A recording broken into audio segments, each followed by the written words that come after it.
listen to this. Medicare Part C plans with extra benefits like getting money added back to your Social Security check.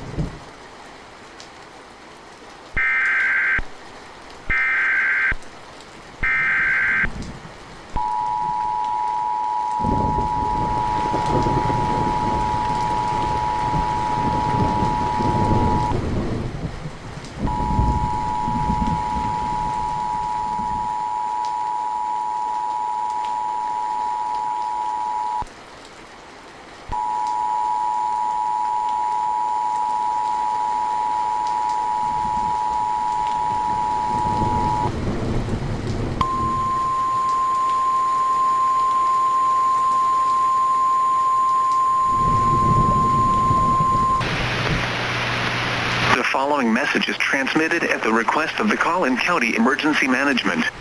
Please discontinue all water usage immediately. The North Texas Municipal Water District has determined that Levon Lake has become highly electrically charged due to ongoing thunderstorms. Please stop flushing toilets, using showers, washing clothes, or using tap water.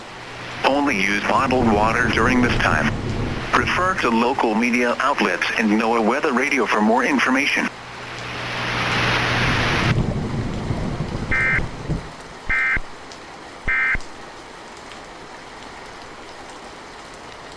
Anything you want me to do, Mr. Dillon?